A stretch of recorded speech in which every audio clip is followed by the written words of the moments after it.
Assalamualaikum warahmatullahi wabarakatuh. Alhamdulillahirabbil alamin. Alladzi khalaqal mauta wal hayata liyabluwakum ayyukum ahsanu amala wa huwal azizul ghafur. Allahumma shalli ala sayyidina Muhammad wa ala alihi wa ashabihi ajma'in. Nomor 75. Bismillahirrahmanirrahim. Kajian Al-Hikam nomor 75.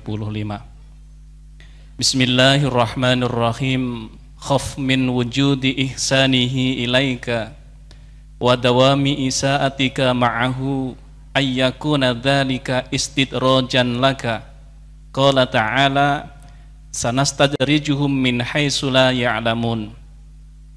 Hendaknya engkau merasa takut jika engkau selalu mendapatkan karunia Allah, sebaliknya engkau tetap dalam perbuatan maksiat kepadanya. Jangan sampai karena itu semata-mata istidraj ataupun dilulu oleh Allah Subhanahu wa taala. Allah berfirman, "Sanatadrijuhum min haitsu la ya'lamun." Akan aku lulu ataupun putar mereka itu dengan jalan yang mereka tidak mengetahui ataupun tidak sadari. Jadi tidak setiap pertambahan karunia itu merupakan tidak setiap pertambahan nikmat merupakan karunia. Karena ada tambahan nikmat yang istijraj. Jadi oleh Allah ditambah tapi untuk membuatnya semakin lalai. Jadi ingat ya, nikmat yang sangat besar yaitu takwa. Inna akramakum indallahi atqakum. Sedangkan dunia berikut isinya itu hanya ujian. Jadi kalau ditambah dunia tapi tidak tambah taat, itu bisa istijraj. Misal rezekinya tambah banyak, dibuka saja oleh Allah, bisnisnya tambah besar, tapi ibadahnya makin hilang. Salatnya sudah tidak lagi berjamaah di masjid, tidak ada tahajud, tidak ada saum sunnah, tidak ada baca Quran, tapi dibuka terus rezekinya. Ini sudah ciri-ciri ini. Karir dunianya naik, pangkatnya naik terus, tapi tidak punya lagi waktu belajar agama, tidak ada lagi kumpul-kumpul dengan orang soleh, tidak ada lagi nikmatnya di masjid. Ini sudah jelas istijraj. Atau dia semakin jadi pemimpin padahal dia zolim, sering berbuat zolim, tapi naik jabatannya, bertambah-tambahlah kezolimannya. Anak bisa istijraj, ditambah anak, tapi anaknya tidak ada satupun yang dekat dengan Allah. Memang dunianya dikasih gelar, terus S1, S2, S3, tapi tidak ada yang ingat ke Allah, tidak ada yang membaca Quran, tidak ada ahli masjid, tidak ada senang ke majelis taklim, tapi segala urusan dunia dikerjakan. Dan itu terus ditambah lagi kecintaannya kepada ilmu dunia, terus nyari gelar yang panjang. Nah, ini bisa istijraj ini. Atau populer. Dia sedikit saja terkenal, viral, medsosnya banyak followernya, tapi dia tidak ada tuh ke masjid, cari ilmu agama, ngumpul dengan orang-orang soleh, itikaf, baca Quran. Dia sibuk saja dengan medsosnya, sibuk dengan nambah followernya, sibuk dengan membuat konten-konten agar banyak yang lihat, agar viral. Apa ini? Keperluan kita cuma satu dalam hidup ini, Allah ridho kepada kita. Cuman itu. Jadi apa artinya harta, gelar, jabatan, popularitas kalau kita tidak semakin dekat dengan Allah? Makanya jangan bangga. Darut Tauhid ini sekarang diuji lagi. Semakin banyak orang datang ke sini, semakin terbuka pintu-pintu dunia, semakin banyak orang yang tahu dan mau berdatangan ke sini untuk belajar di sini. Saya tidak melihat ini sebagai tanda-tanda kesuksesan Darut Tauhid. Dilihatnya dua saja. Santrinya tauhidnya makin bersih tidak ke Allahnya, makin pantang tidak yakin ke Allahnya. Dan yang kedua, makin rahmatan lil alamin tidak, ke makhluk-makhluk makin berakhlak, ke orang Islam, orang non-Islam, kepada binatang, pepohonan, kepada seisi alam, makin bagus tidak akhlaknya. Ini ciri-ciri orang yang takwa, patuh ke Allah, yakin ke Allah, kemudian patuh kepada perintah Allah, dan pasrah. Yakin, patuh, pasrah. Kalau yang dapat saya pahami, keyakinan kepada Allah itu berbuah patuh kepada perintah Allah, baik dalam mematuhi perintah maupun menjauhi larangan, dan pasrah. Yakin itu berbuah patuh dan pasrah. Nah sekarang ditambah dunia, keyakinan kurang, kepatuhan kurang, kepasrahan kurang, istijraj. Makanya setiap waktu harus begini tangganya nih, naik, datar. Jadi jangan naik terus, bahaya. Naik sedikit dunia, evaluasi, tafakur. Ini gimana nih ibadah saya, nambah bagus, nambah jelek. Emang bisnis meningkat, tapi ibadah saya gimana nih? Harus ketemu dulu kepasrahan saya gimana, baru naik lagi, evaluasi, naik, evaluasi. Kalau gini terus, begitu. Jadi jangan kagum kepada diri. Kalau kita diberikan, saya dikit-dikit bisnis saya laku, dikit-dikit usaha saya untung, nah itu biasa sekali. Atau yang lebih repot, banyak yang naksir. Saya ngedehem aja ada yang jatuh cinta. Sebetulnya makin banyak yang naksir tuh bukan berarti makin mulia di sisi Allah. Waktunya habis untuk bergaya, waktunya habis untuk bermedsos, waktunya habis untuk berkomunikasi, waktunya habis untuk memikat.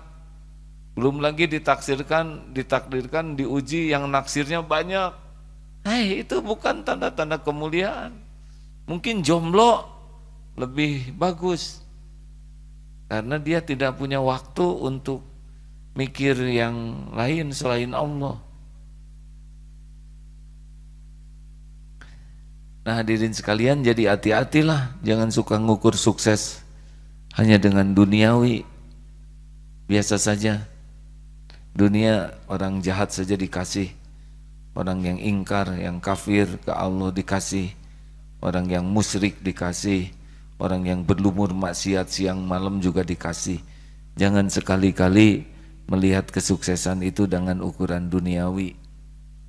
Inna akramakum indallahi atqakum.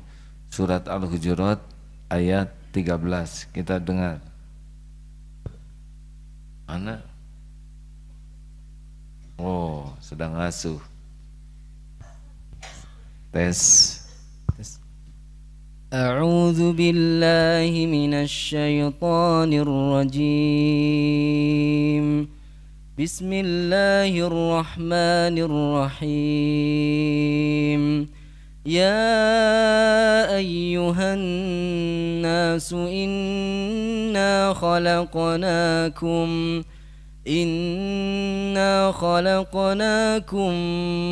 min dzakarin wa untha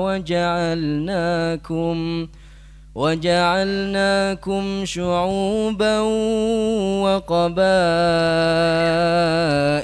لتعارفوا إن أكرمكم عند الله أتقاكم Innallaha alimun khabir.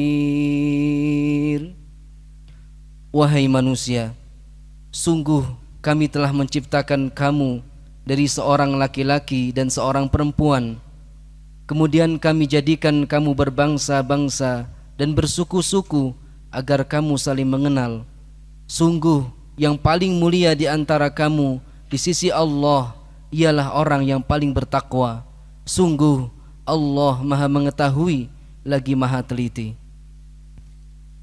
Jadi setiap pertambahan dunia kepada kita, kita evaluasi ibadah kita, ada yang berkurang atau tidak.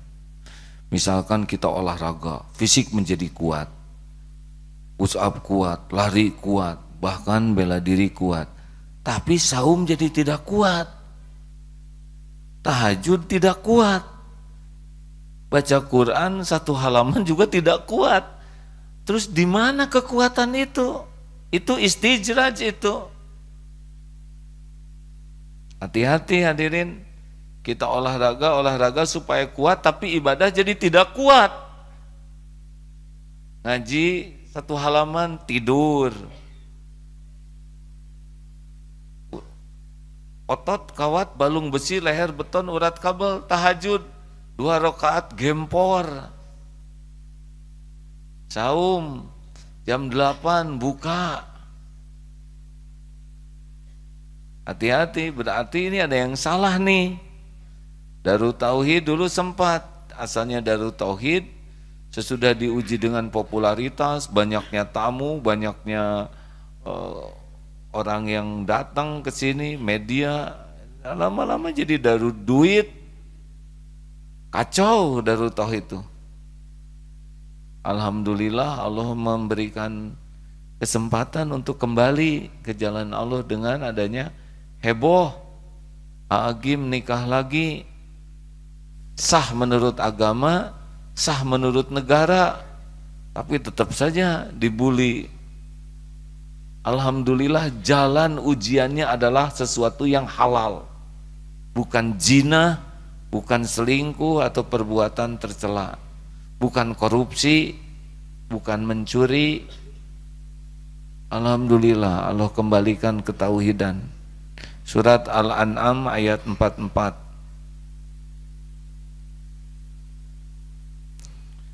Al-An'am surat keberapa? Ke-6. Gampang, Al-An'am ya. Ayat 44. Ini tentang istijraj. A'udzu billahi minasy syaithanir rajim. فلما نسوا ما ذكروا به فتحنا عليهم أبواب كل شيء حتى إذا فرحوا بما أوتوا أخذناهم بغتة فإذا هم مبلسون. Maka ketika mereka melupakan peringatan yang telah diberikan kepada mereka, kami pun membukakan semua pintu kesenangan untuk mereka, sehingga ketika mereka bergembira dengan apa yang telah diberikan kepada mereka, kami siksa mereka secara tiba-tiba. Maka ketika itu mereka terdiam putus asa. Nah, yang membuka menutup semua pintu tuh Allah hadirin. Jadi kalau dibuka dunia tuh bukan karena hebat, bukan karena pinter, bukan karena kerja keras, kerja enggak. Ada yang kerja biasa-biasa dibuka saja rezekinya oleh Allah tuh. Ada yang kerja siang malam disedikitkan oleh Allah. Karena nilainya bukan dari uang yang didapat, dari omzet yang didapat, tapi makin takwa tidak. Ada sebuah perusahaan tidak besar omzetnya, tapi odojnya jalan. Semoga sebentar lagi SSJ jalan. Bukan SSG, SSJ. Semalam 1 juz Kalau odoj one day 24 jam, tapi SSJ semalam 1 juz. Bagus kan? Tahajudnya 1 juz.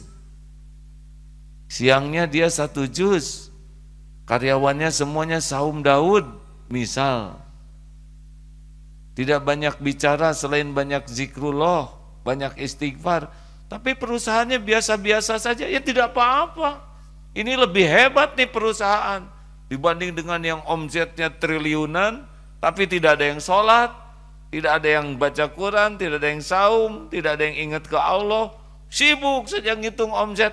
Terus mau diapakan omset? Uangnya juga nggak lihat, nggak megang, hanya kartu. Saudara juga punya kartu, kartu penduduk.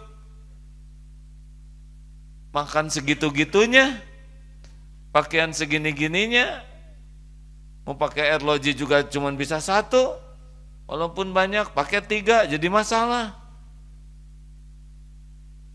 Benar? Pakai 2 saja kiri kanan udah dianggap error. Jadi rileks lihat dunia ini. Banyak yang kagum lihat Cina. Saya tidak kagum sama sekali. RRC itu, Republik Rakyat Cina itu dianggap hebat. Saya pernah ke sana, memang secara dunia melesat. Tapi ada satu pertokoan yang semuanya barang palsu.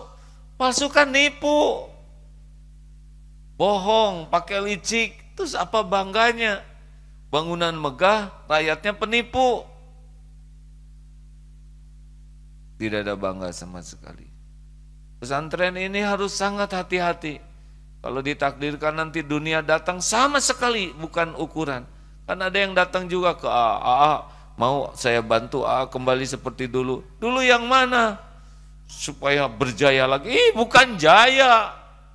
Dapat dunia nggak ada iman mah bukan jaya, terpuruk. Justru waktu terkenal itulah masa terpuruk. Sesudah kembali ke Allah itulah masa jaya. Nah, jangan sampai kita terkecoh oleh dunia ini. Terima kasih. Ada yang akan didiskusikan 15 menit.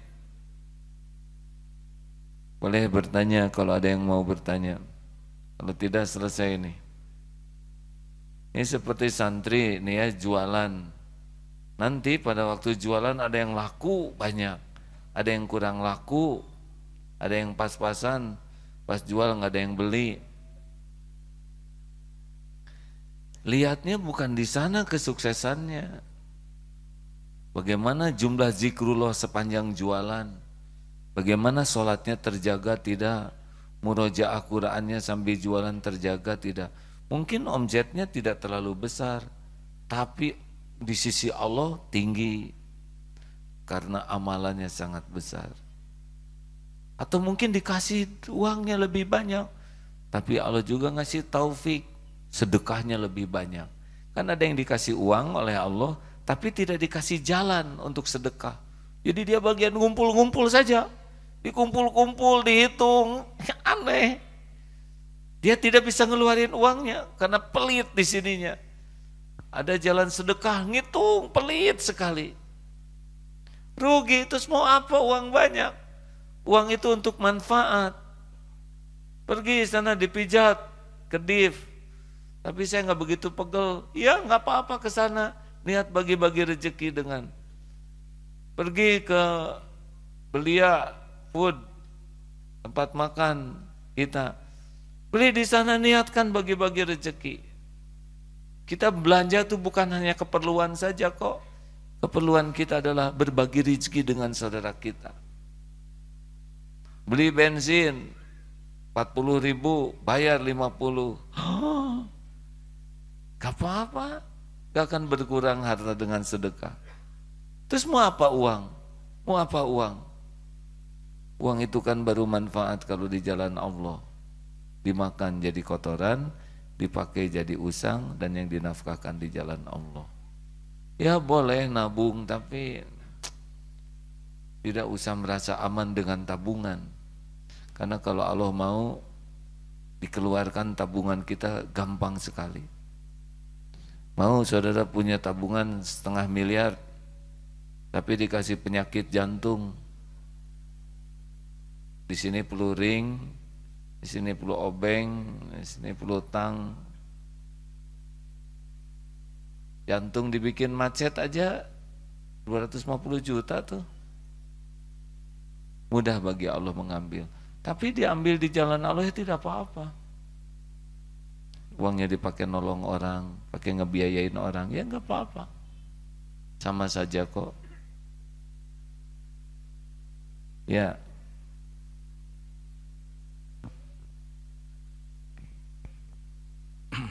Terima kasih ya. Setelah saya beberapa lama di DT, di sini di Al-Quran di sini ada beberapa macam.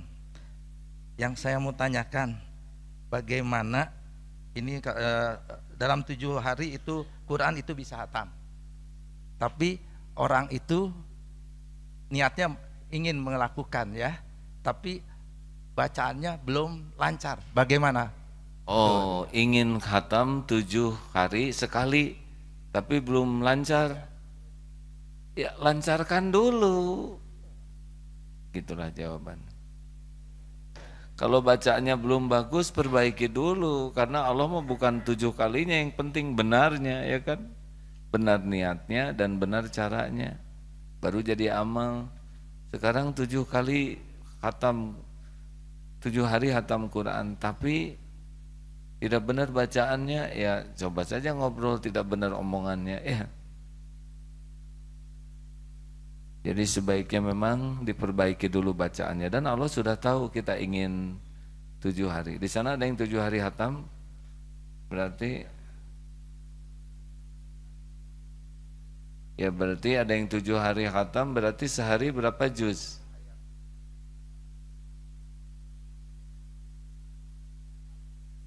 Lima setengah, sehari-hari 4 juz, itu sangat memungkinkan hadirin. 4 juz bagi orang yang bacaannya sudah sangat baik, lancar, apalagi sudah hafal ya. Kita aja program Odoj dan SSJ sudah 2 juz, 15 hari itu khatam. Tinggal ditingkatkan 2 juz lagi. Ada orang-orang yang sudah biasa baca Quran, pada hafiz mah 5 juz mah atau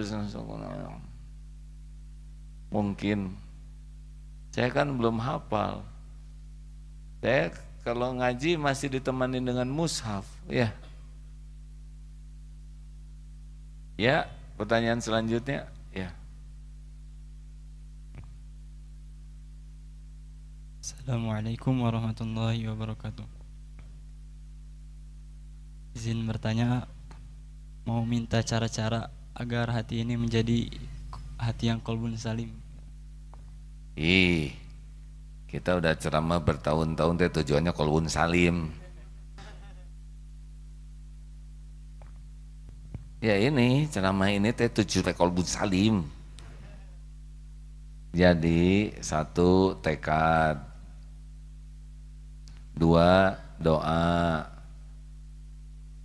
3 cari ilmunya, 4 riadoh, 5 sing sabar. Kalau nggak ada tekadnya, tidak semua orang punya cita-cita punya hati yang bersih. Tidak semua orang punya cita-cita ingin punya qalbun salim. Padahal orang jumpa dengan Allah yauma la yanfa'u malu wala banun illa man atallaha biqalbin salim.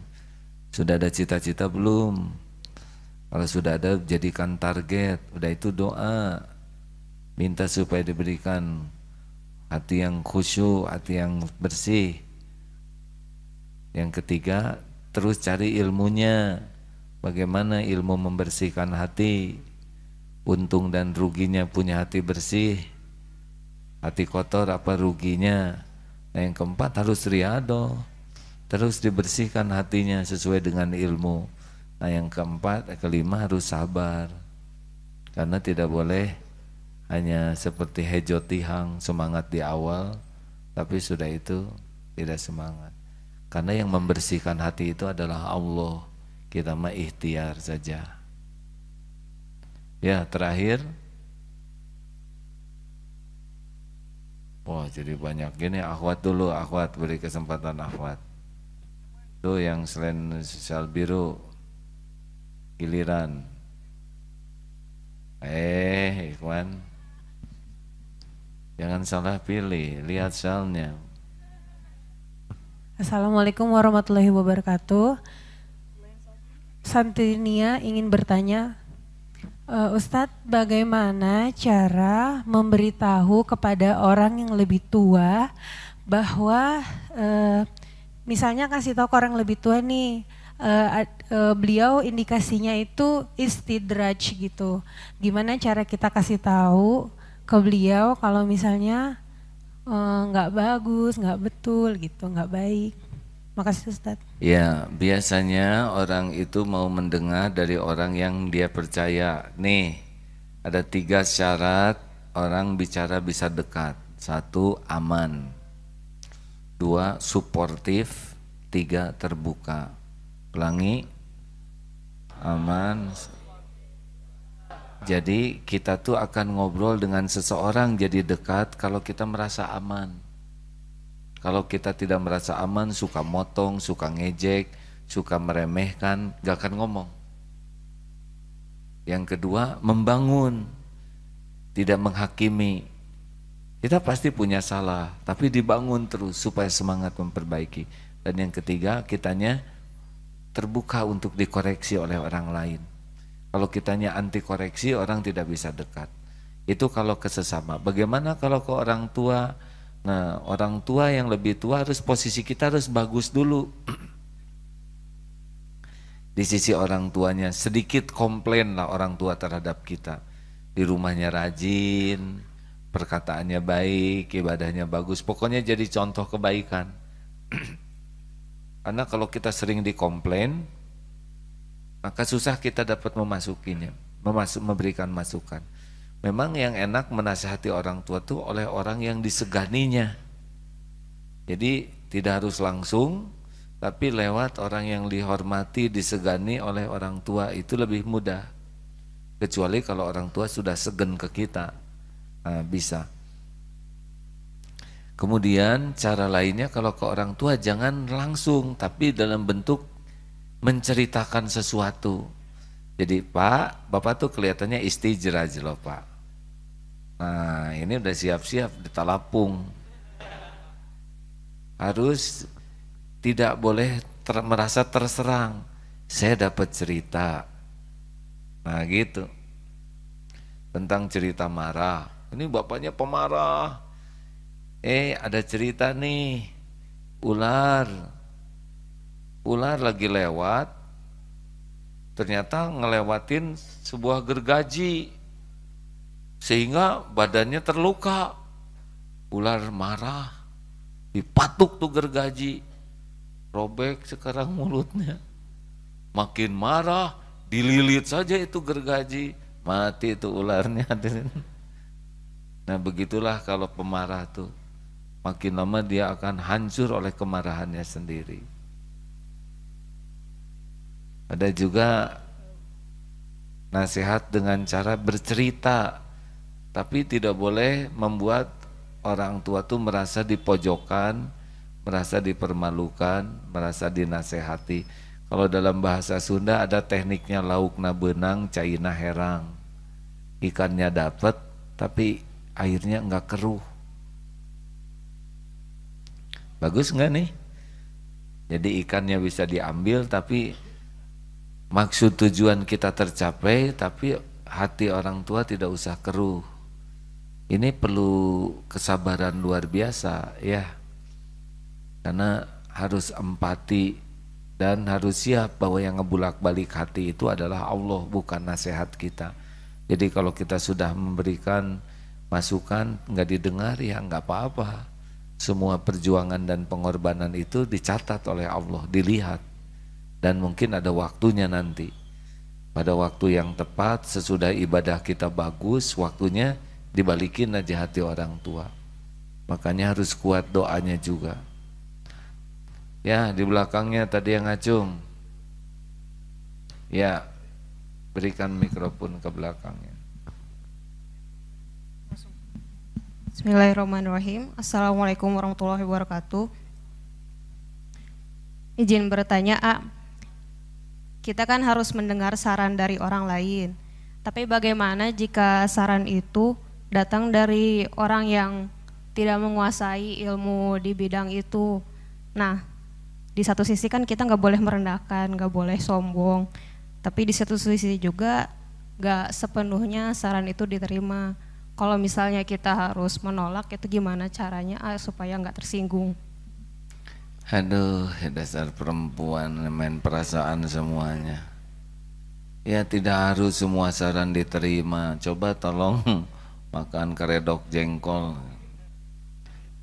Tolong ini di mood manisan taraje, kan tidak mungkin. Bisa bicara baik-baik atuh teh, diatur. Jangan bikin saya jengkel ya. Terima kasih atas sarannya, nanti saya tafakuri dulu ya. Kalau ini baik bagi dunia akhirat, semoga nanti bisa saya amalkan. Gitu. Kata kuncinya adalah saya tafakuri dulu. Saya renungkan dulu ya. Pas direnung-renung teh nggak cocok ya nggak usah. Tapi jangan lupa hargai masukan. Tiap orang kan punya sudut pandang berbeda-beda. Terima kasih. Satu lagi boleh, Oh, belum ya. Sebetulnya saya belum selesai jawabannya, tapi ya sudahlah. Oh, iya. Oh nggak apa-apa, tidak bisa. Sudah keburu. Nggak, silakan. Berarti boleh lanjut, Ya kumaha aja weh. Jadi saya sempat dengar tips AA dulu, itu ada trik untuk melembutkan hati. Salah satunya itu dengan kita harus perbanyak terima kasih kepada orang, karena siapa yang berterima kasih kepada orang itu yang orang yang bersyukur pada Allah. Nah, gimana kalau misalnya belum sempat berterima kasih kepada orang itu tapi tetap mengingat kebaikannya. Jadi esensinya itu sebenarnya di ucapan terima kasihnya atau di cara kita mengingat jasa orang lain. Esensi utamanya dari mengakui jasa orang. Karena lahirnya terima kasih yang tulus itu karena kita mengakui jasanya. Kalau kita nggak mengakui jasanya bisa basa-basi itu ucapan terima kasihnya. Walaupun kita tidak jumpa dengan orangnya atau karena udah meninggal atau tidak ada, kita bisa kirim doa kepada orang tersebut.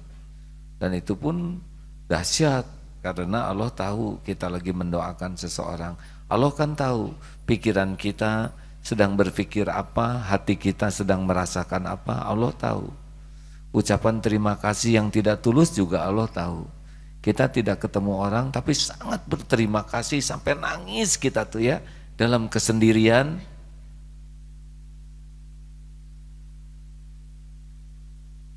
Nah itu akan termasuk ahli syukur.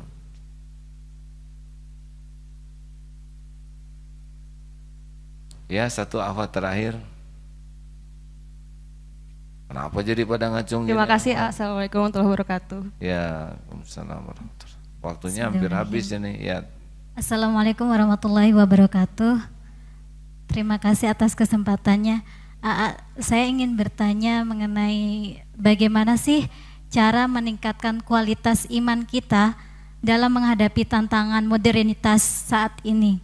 Terutama sebagai seorang muslim, kita harus mempunyai sikap centang perenang yang tegas untuk mengambil keputusan ini baik atau buruk gitu. Itu kan bingung, apalagi masyarakat modern ini kan seringkali gundah gulana, gelisah, seperti itu. Terima kasih ya. Di dalam modernisasi centang perenang ya, ini hebat nih yang bicara pembuat puisi. Begini Gundah, pupuk iman adalah ilmu. Orang yang kurang ilmu akan kurang iman. Pemandu amal adalah ilmu.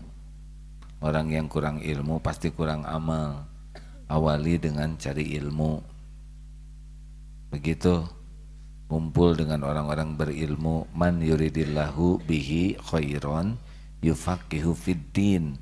Barang siapa yang dikehendaki Allah kebaikan baginya, Allah berikan paham agama. Paham itu dengan ilmu yang dipelajari. Ada yang tahu, ada yang paham. Kalau tahu itu dengan mendengar dan membaca jadi tahu. Tapi kalau paham itu belajar. Tadi Ikhwan di sini yang ngacung siapa terakhir ya? Tes.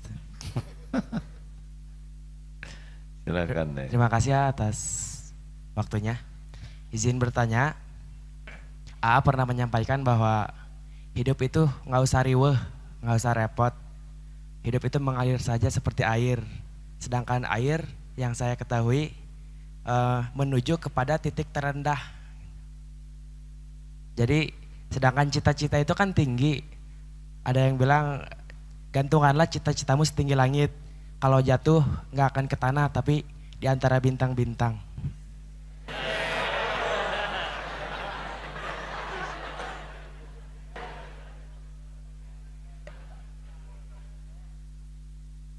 Jadi maksud saya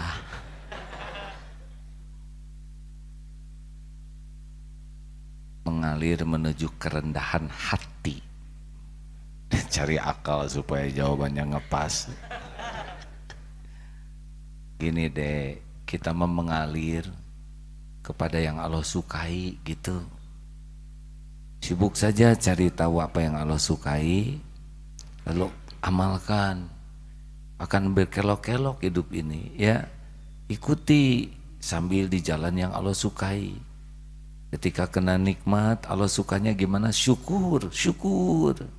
Ketika nanti dikenai ujian, Allah suka sabar, sabar. Gitu. Ketika kita beramal, Allah suka ikhlas, ikhlas.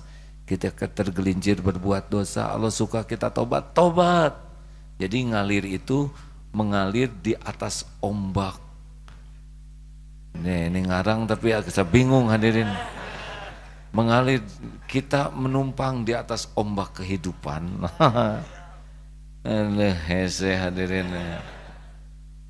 Oh, berselancar di atas ombak kehidupan. Akhirnya tenggelam dalam cinta kepada Allah Subhanahu wa taala. Aduh, berhasil juga barusan ngarang hadirin. Begitu deh. Ya, akan dari 57 tahun udah nyobain bagaimana bisnis, bagaimana meraih cita-cita. Ternyata makin lama kerasa makin simpel. Darul Tauhid ini disebut santri itu dua cirinya. Habluminallahnya tauhidnya bersih, yakin ke Allah. Habluminanasnya rahmatan lil alamin. Udah mau apa lagi itu Pak? Rezeki Allah yang jamin. Tinggal kita benar tidak kerjanya jadi amal soleh. Jodoh Allah yang ngatur. Tinggal benar nggak jadi lelaki terbaik, jadi suami yang benar, kepala keluarga yang abis-abisan, mati-matian, agar keluarganya tidak ada yang jadi ahli neraka. Ku anfusakum wa ahlikum naro. Itu harus pikir terus gimana nih supaya keluarga nggak ada yang jadi ahli neraka. Itu alirannya hanya ada di jalan Allah. Jadi maksud saya mengalir itu berselancar di atas ombak kehidupan. Yang penting Allah suka. Udah itu aja. Sekarang nyari suka orang, Allah nggak suka mau ngapain? Iya kan? Kita terkenal Allah nggak ridho mau apa? Gelar berenteng Allah nggak suka mau apa? Nggak punya gelar Allah murka juga mau apa? Ya. Setiap orang punya garis masing-masing. Alhamdulillah. Oh, alhamdulillah. Hampir aja muntia tadi dihurungkan hadirin tapi tidak. Garisnya harus sekarang nyalanya ya. Semoga Allah mengampuni yang nyalain lampu dan memberikan pahala. Terima kasih. Adek bonus menanya apa?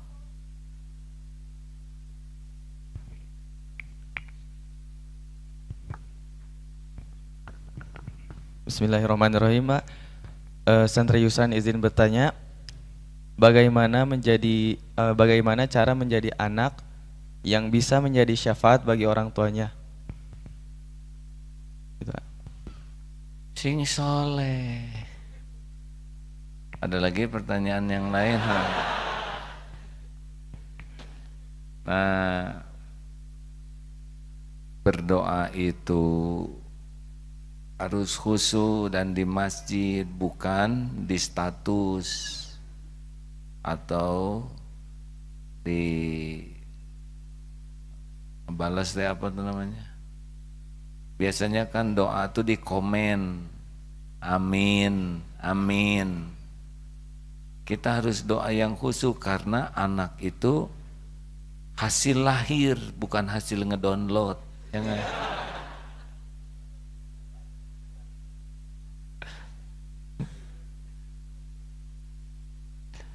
Ya kan?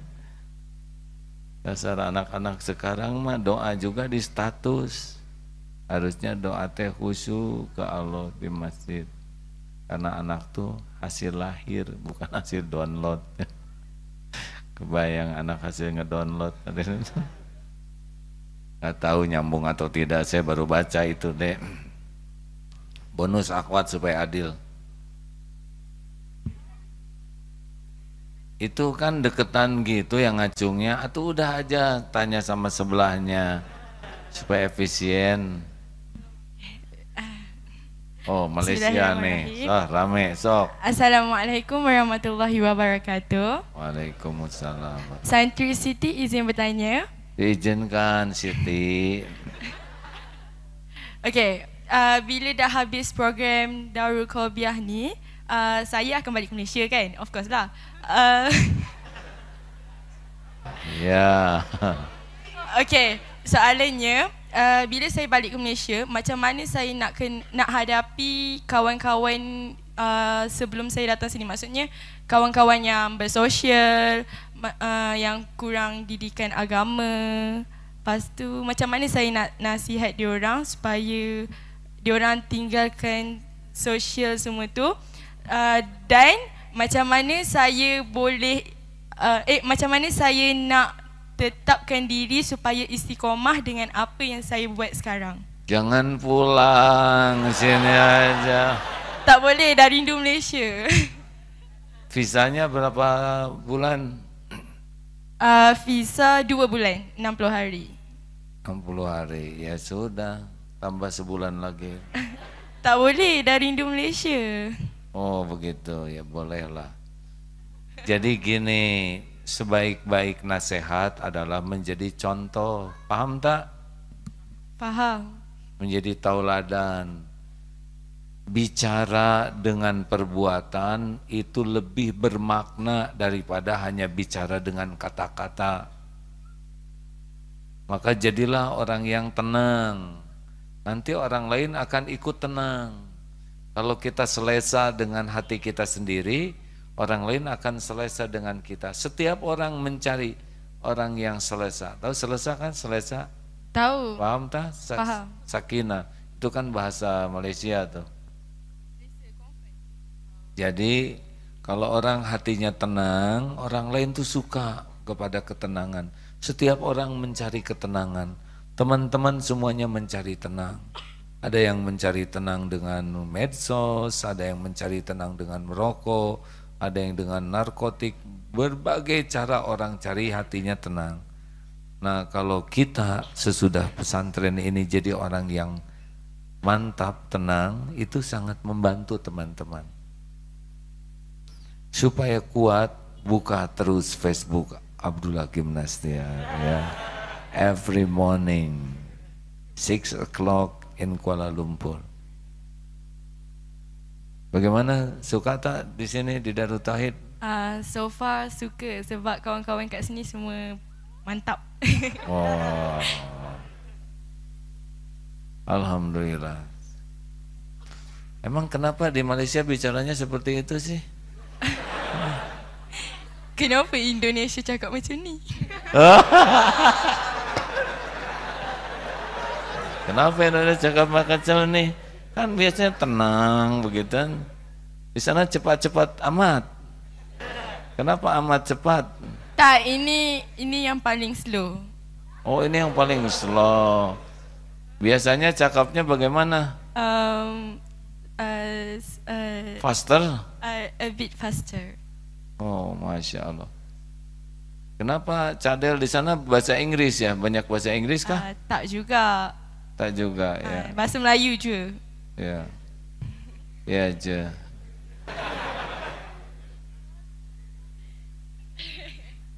Tahu dari mana Darut Tauhid? Ce. Jadi ce. How do you know Darut Tauhid? Family saya, makcik-makcik saya, mak saya suka dengar ceramah AA. Di mana? Di YouTube? Dekat YouTube. Lepas tu ada seorang makcik kita orang pun dia suggestkan tempat ni sebab memang selama ni pun kita orang cari pesantren. Kalau dekat Malaysia panggil pondok. Kita orang memang cari pondok pun, tapi bila kita orang tengok Darut Tauhid ni dia macam best, tak macam Malaysia punya, sebab Malaysia punya dia terlalu terkongkong. Dia macam terkongkong. Oh, ya. Terkongkong tu dia terlalu kawal. Maksudnya kalau macam sini dia open. Di sini open lah. It's okay, I can understand. Yeah. Lepas tu kita orang pun masuklah sini sebab makcik lah. Even makcik kita orang pun pernah je datang sini. Anaknya pun pernah masuk juga. Sebelum masuk ke Darut Tauhid, apa yang terpikir tentang pesantren Darut Tauhid? Before? Macam Malaysia punya pondok ke? Oh, tapi ternyata beda ya? Berbeza, beza sangat. Beda sangat. Di sini ada beca ya, di sana ada beza. Sedikit berbeda, ada beda, ada beca ya. It's okay lah, terima kasih. Sudah berapa hari di sini? Dah berapa? Dah 15. So tinggal lagi 15 hari je. Oh, tinggal berkuda ya? InsyaAllah. Masya Allah. Ini dari 3 Malaysia cuma 1 yang bisa bicara? Sebab saya je yang ada soalan. Oh ya, ini yang banyak soalan ya, Masya Allah. Terima kasih. Terima kasih. Alhamdulillah. Demikianlah kebesaran Allah. Allah datangkan siapa yang Allah kehendaki. Tidak ada yang bisa terjadi tanpa izin Allah. Semuanya biiznillah. Allahumma salli ala Sayyidina Muhammad wa ala alihi wa ashabihi ajma'in. Allahumma inna nas'aluka ridhaka wal jannah wa na'udzubika min sakhatika wan nar. Ya Allah, golongkan kami menjadi hamba yang Kau ridhoi. Jadikan setiap saat hanya mencari ridho-Mu ya Allah. Jadikan hanya Engkau yang kami tuju dalam hidup ini. Jangan biarkan kami berpaling dari-Mu walaupun sesaat. Jangan biarkan kami melangkah menjauhi-Mu walaupun selangkah. Jangan biarkan ada sesuatu yang mempesona, yang membuat kami melalaikan-Mu ya Allah. Jadikan hanya Engkau lah yang ada di hati ini. Hanya Engkau yang menjadi tujuan hidup kami. Jadikan hanya bersama-Mu hari-hari yang kami jalani. Ya Allah, cintai kami. Kujamkan di hati ini cinta yang selalu membara kepadamu. Ya Allah, golongkan kami menjadi hamba yang Kau rindukan. Dan tanamkan di hati kami kerinduan yang selalu menggebu kepadamu. Sampaikan salam kami kepada Rasulullah ya Allah. Pada para sahabat juga bagi umatmu. Rabbana atina fid dunya hasanah wa fil akhirati hasanah wa qina adzabannar. Subhana rabbika rabbil izzati amma yasifun. Wassalamun alal mursalin walhamdulillah.